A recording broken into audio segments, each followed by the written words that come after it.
2019 வருஷம் சீனாவைச் சேர்ந்த ஜாங் அப்படிங்கிற ஒரு புகழ்பெற்ற இலக்கிய பேராசிரியர் ஒரு விரிவுரை கொடுக்கிறார். அந்த வீடியோ இணையத்துல வெளியான சில மணி நேரங்கள்லயே காட்டுத்தீ மாதிரி வைரல் ஆகுது. மக்கள் அதை ஆச்சரியமா பகிர்றாங்க.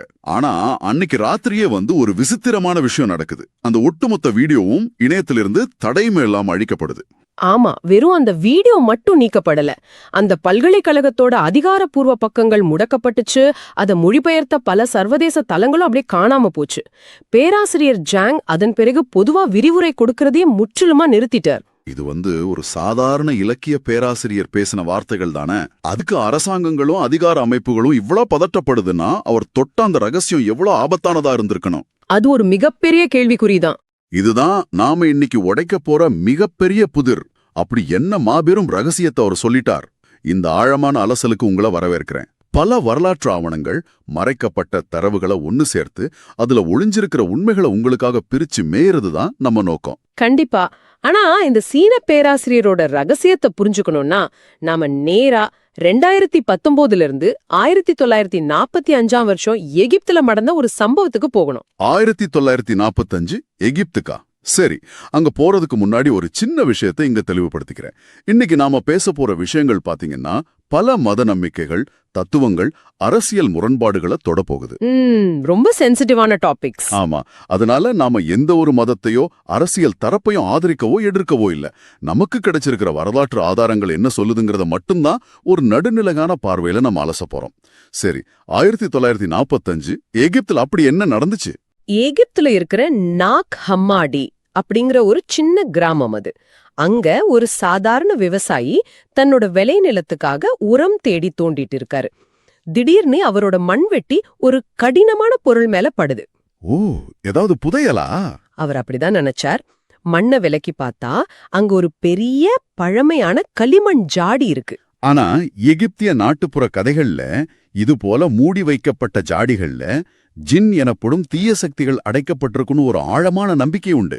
அட, அப்போ அவர் அதை திறக்க பயந்திருப்பாரு. ஆமா, முதல்ல ரொம்ப பயந்து போய் பின்வாங்குறார். ஆனா வறுமை மனிதனை என்ன வேணா செய்ய வைக்கும் இல்லையா?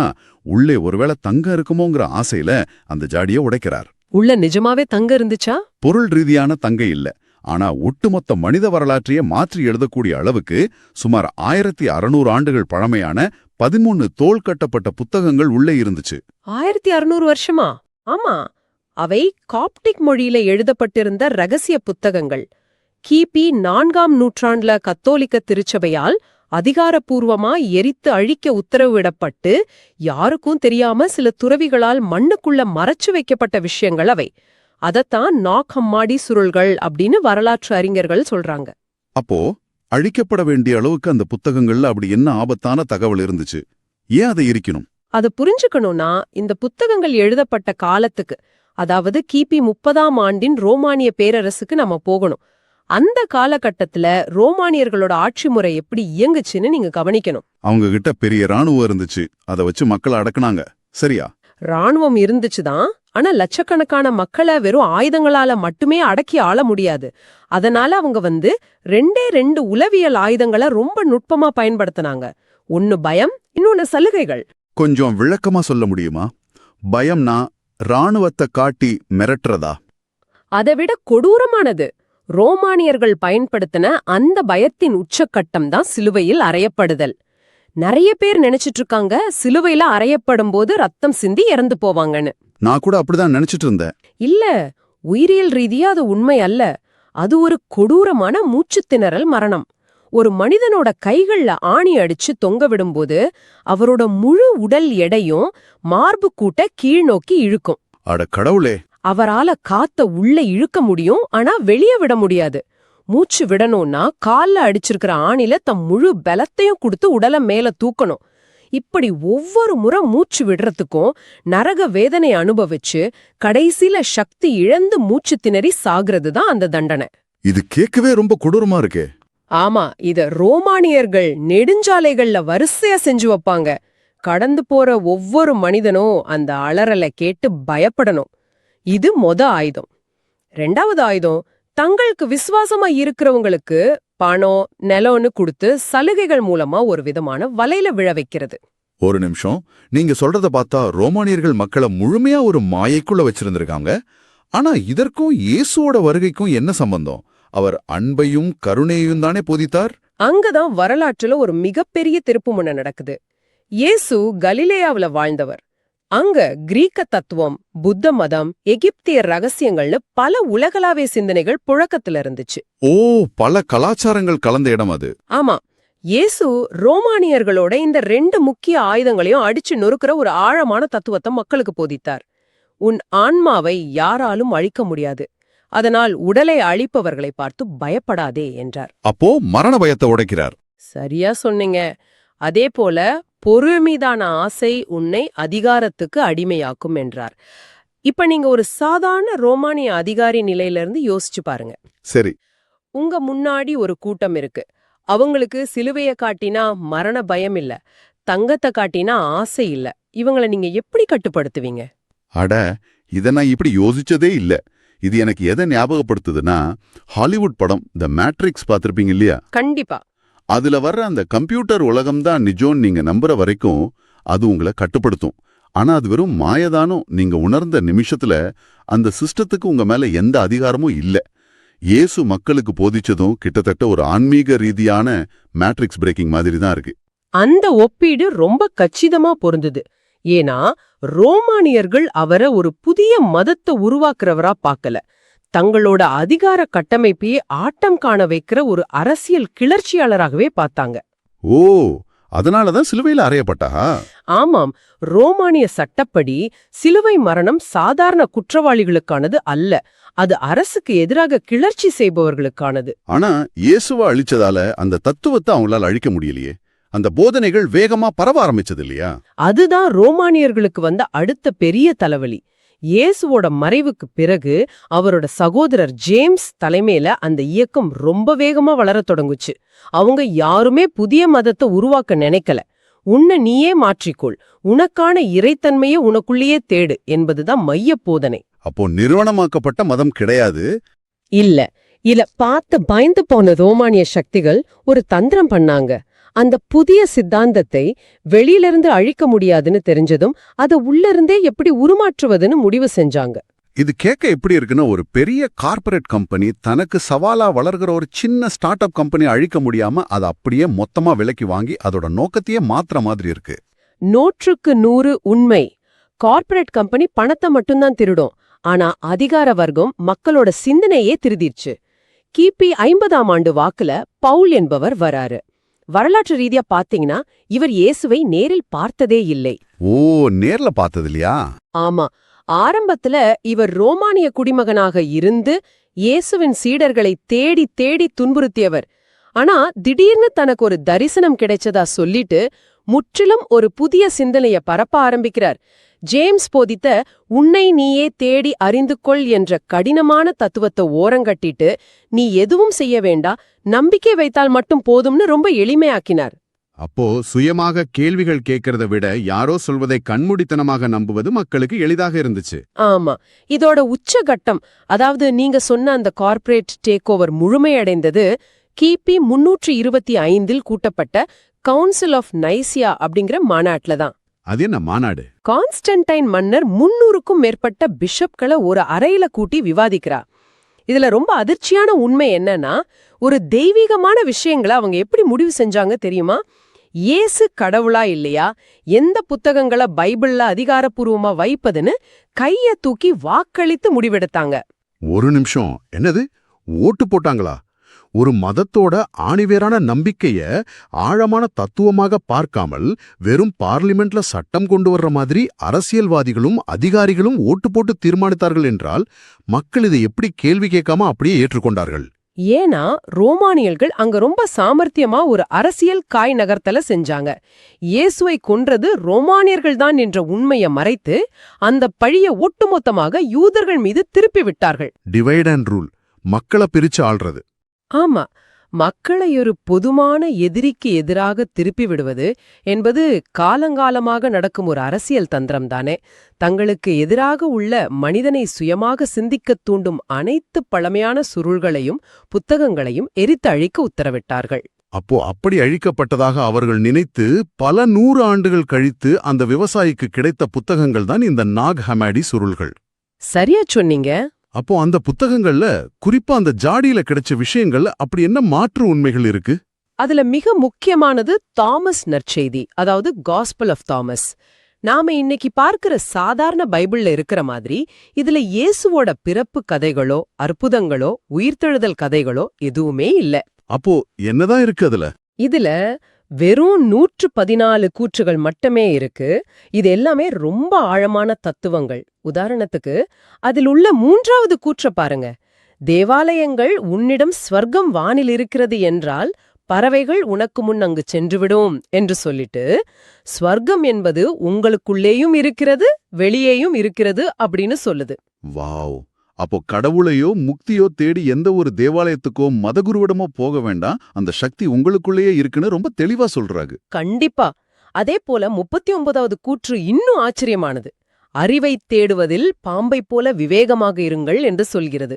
வழக்கமான மதங்கள் பாம்பை சாத்தான் என்றும் ஏவாள் ஆப்பிளை சாப்பிட்டதை பாவம் என்றும் சித்தரிக்கின்றன. ஆமா, பாம்புனாலே கெட்டதுன்னு தான் சொல்லுவாங்க. ஆனால் இந்த நற்செய்தியில் பாம்பு என்பது அறிவின் குறியீடாக காட்டப்படுகிறது. அறிவைத் தேடுவதும் கேள்விகள் கேட்பதும் மனிதனின் விடுதலைக்கான வழி, அது பாவமல்ல என்று கூறுகிறது. இதை கேட்கும்போது எனக்கு ஒரு விஷயம் தோணுது.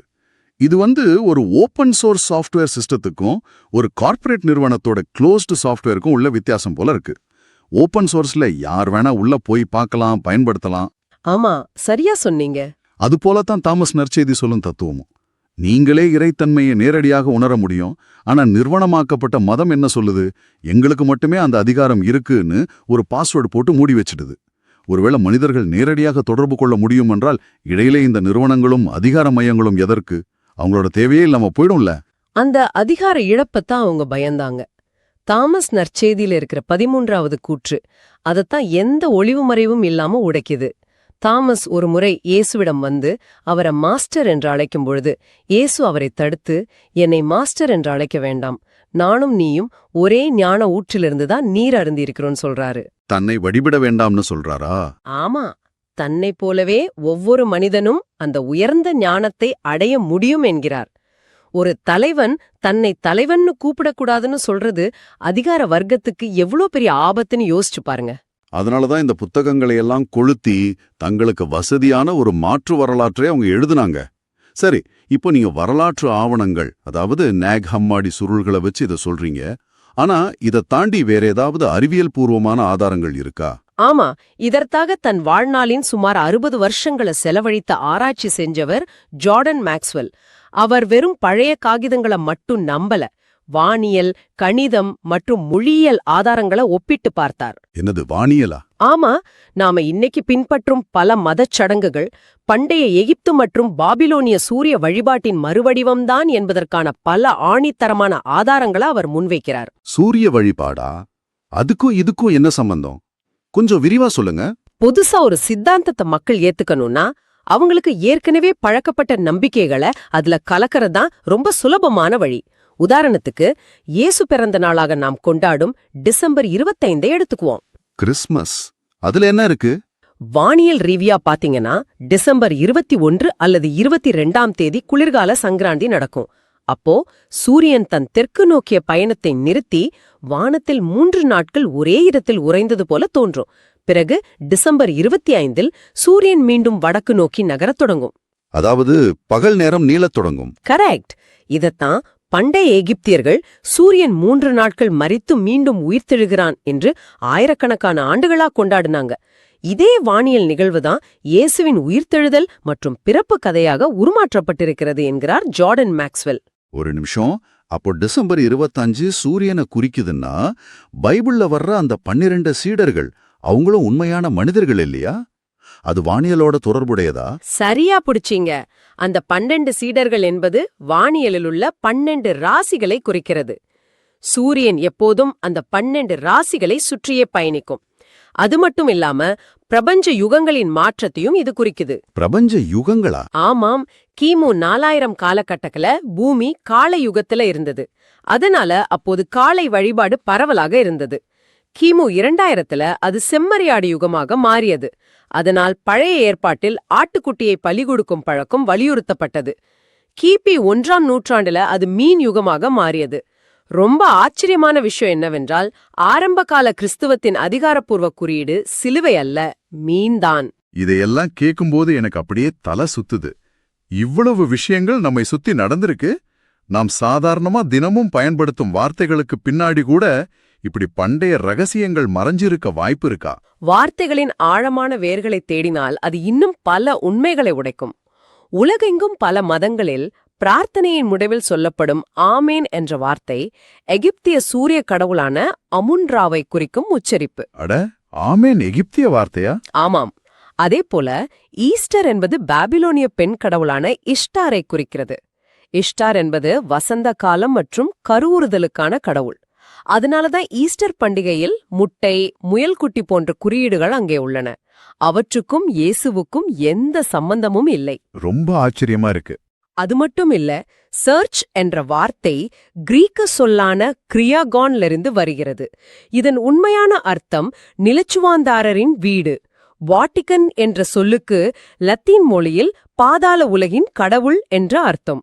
இவ்வளவு பெரிய வரலாற்ற நமக்கு தெரியாமலேயே நம்ம கண்ணுக்கு முன்னாடி மறைச்சு வச்சிருக்காங்க. ஆனா எனக்கு இங்க ஒரு முக்கியமான கேள்வி வருது. தாமஸ் நற்செய்தியில் உள்ள உண்மையான போதனைகள் மனிதனுக்கு இவ்வளவு சுதந்திரத்தை அளித்தாலும் மக்கள் ஏன் அந்த சுதந்திரத்தை விட்டு ஒரு நிறுவனத்தின் கட்டுப்பாட்டை விரும்பினார்கள்? ஏன் தங்களைத்தானே ஒரு சுருங்கிய வட்டத்துக்குள்ள அடைச்சுக்க சம்மதிச்சாங்க? மனித உளவியலின் மிக ஆழமான ஒரு இருண்ட பக்கத்தை நீங்கள் தொட்டிருக்கிறீர்கள். மனிதர்கள் எப்போதுமே சுதந்திரத்தை விரும்புவதாக சொல்வார்கள். ஆனால் உண்மையில் அவர்கள் பாதுகாப்பையே அதிகம் தேடுகிறார்கள். இதை விளக்குவதற்கு தஸ்தாயவ்ஸ்கி எழுதிய த கிராண்ட் இன்க்விசிட்டர் என்ற ஒரு சிறுகதையை விட சிறந்த உதாரணம் இருக்க முடியாது. தஸ்தாயோஸ்கி, அந்த சிறுகதையில அப்படி என்ன சொல்லப்பட்டிருக்கு? ஸ்பானிஷ் விசாரணை காலத்தில், அதாவது 1500களில் மதத்தின் பெயரால் மனிதர்கள் கொடூரமாக தண்டிக்கப்பட்ட காலத்தில் இயேசு மீண்டும் பூமிக்கு வருகிறார். ஏழைகள் அவரை அடையாளம் கண்டு மகிழ்கிறார்கள்.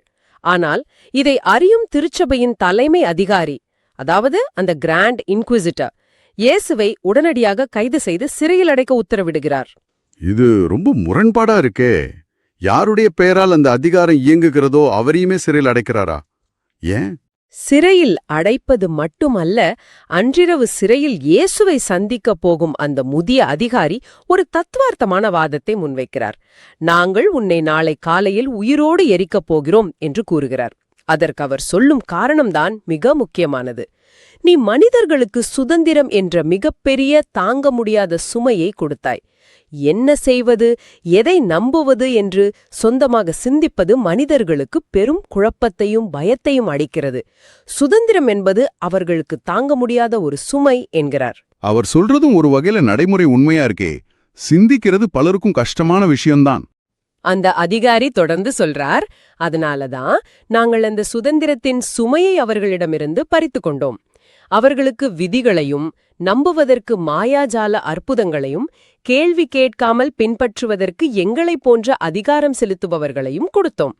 இப்போது அவர்கள் நிம்மதியாக இருக்கிறார்கள். அவர்கள் எந்த முடிவும் எடுக்க தேவையில்லை. பல நூற்றாண்டுகளாக நாங்கள் கட்டமைத்த இந்த அமைப்பை நீ ஏன் மீண்டும் வந்து கெடுக்கிறாய் என்கிறார். இத கேட்கும்போது எனக்கு ஒரு விஷயம் ஞாபகம் வருது. நமக்கு சுத்தமா பிடிக்காத ஒரு கொடுமையான சூழல் இருக்கிற வேலையில, ஒரு டாக்ஸிக் ஜாப்ல தொடர்ந்து மாட்டிட்டு இருக்கிற பல பேரை நாம பார்த்திருப்போம். ஆமா, நிறைய பேர் இப்படி இருக்காங்க. அந்த வேலையை விட்டு வெளியேறி சுதந்திரமா புதிய வாய்ப்பை தேடுறதுங்கிற ஆசை மனசுக்குள்ள இருந்தாலும் அது தெரியாத ஒன்றை பற்றிய பயத்தை உருவாக்குகிறது. நாளைக்கு என்ன ஆகுமோ என்ற பயத்துல மக்கள் தங்களுக்கு தாங்களே சொல்லிக்கொள்ளும் வசதியான பொய்களை தேடி ஓடுகிறார்கள். அந்த பொய்கள் அவங்களுக்கு பாதுகாப்பா தெரியுது. மிகச் சரியான உதாரணம். இந்த கதையின் முடிவுதான் இதை விட வலிமையானது. அந்த அதிகாரியின் கடுமையான வாதங்களை கேட்ட இயேசு அவருக்கு எந்த பதிலும் சொல்லவில்லை. அமைதியாக எழுந்து சென்று அந்த வயதான அதிகாரியின் உதடுகளில் ஒரு முத்தம் கொடுக்கிறார். அது நிபந்தனையற்ற அன்பின் முத்தம். அந்த முத்தம் அதிகாரியின் மனதை சிறிது அசைத்தாலும் அவர் தன் பிடிவாதத்தை மாற்றிக்கொள்ளவில்லை. இங்கிருந்து போய்விடு, மீண்டும் வராதே என்று கூறி சிறைக்கதவை திறந்து இயேசுவை இருளில் அனுப்பிவிடுகிறார். அப்போ இறைவனே நேரில் வந்து சுதந்திரம் கொடுத்தாலும் மக்கள் கட்டுப்பாட்டே விரும்புவாங்கன்னு சொல்றாரு. ஆமா, அதிகாரமும் கட்டுப்பாடும் இருப்புமே மனிதர்களுக்கு எவ்வளவு பாதுகாப்பாக தோன்றுகிறது என்பதை இது காட்டுகிறது. இது ரொம்ப ஆழமான ஒரு தத்துவம். ஆக மொத்தம் நம்ம ஆரம்பத்துல பேசின அந்த சீன பேராசிரியர் ஜான் மறைமுகமா சொல்ல வந்தது இதத்தான். நீங்கள் எந்த மதத்தைச் சேர்ந்தவராக இருந்தாலும் சரி, எந்த அரசியல் சித்தாந்தத்தை நம்புபவராக இருந்தாலும் சரி, அடிப்படை உண்மை இதுதான். கேள்விகள் கேளுங்கள். உங்களுக்கான சிந்தனையை, முடிவுகளை எடுக்கும் உரிமையை மற்றவர்களுக்கு ஒருபோதும் அவுட்சோர்ஸ் செய்யாதீர்கள். உங்களுக்கு என்ன தேவையோ அதை நீங்களே சுயமாக தேடுங்கள். அந்த நாக் ஹமாடி சுருள்கள் உணர்த்துவதும் அந்த உங்களின் உள்மன அதிகாரத்தைத்தான். 100% உண்மை. எந்த ஒரு நிறுவனமும் அதிகாரமும் உங்கள் சிந்தனையை கட்டுப்படுத்த அனுமதிக்காதீர்கள். உங்களது தேடலும் அறிவும் மட்டும்தான் உங்களை உண்மையாகவே விடுவிக்கும். இதை கேட்டுட்டு இருக்கிற நீங்க ஒரு நிமிஷம் யோசிச்சு பாருங்க. நாம இதுவரைக்கும் பார்த்தோம், பண்டைய காலத்துல ரோமானிய பேரரசும் நிறுவனமாக்கப்பட்ட திருச்சபைகளும் மக்களோட சுதந்திர சிந்தனைய முடக்கி அவர்களுக்கு சௌகரியமான ஆனா பொய்யான ஒரு மாய உலகத்தை கொடுத்தனோன்னு.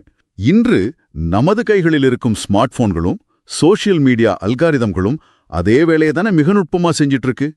நமக்கு எது பிடிக்குமோ, எதை நம்புறோமோ அதை மட்டுமே நமக்கு திரும்ப திரும்ப காட்டி மாற்று சிந்தனைகளே வராம நம்மை ஒரு கண்ணுக்கு தெரியாத வட்டத்துக்குள்ள அடைச்சு வைக்குது. ஆமா, அது ஒரு பெரிய டிஜிட்டல் சிறைச்சாலை. நம்மை சுயமாக சிந்திக்க விடாமல் என்ன வாங்கணும், என்ன யோசிக்கணும்னு முடிவு செய்யும் அந்த அல்காரிதங்கள் தான் இன்றைய காலத்து மாடர்ன் கிராண்ட் இன்குவிசிட்டரும். இது உங்களோட சுதந்திரத்தையும் சிந்திக்கும் சுமையையும் உங்ககிட்ட இருந்து ரொம்ப சௌகரியமா பறிக்கிறதா என்பதை நீங்களே சிந்தித்து பாருங்கள். வாழ்க்கையில உண்மைகள் எப்பவுமே ரொம்ப சுலபமா கிடைக்காது. அத நாம தான் கடினமா தோண்டி எடுக்கணும். தொடர்ந்து கேள்விகள் கேளுங்கள், அறிவை தேடுங்கள், விழிப்போடு இருங்கள். உங்களை சுற்றியுள்ள மாயைகள் விலகும். அடுத்த ஒரு ஆழமான அலசலில் உங்களை சந்திக்கும் வரை விடைபெறுகிறோம். நன்றி.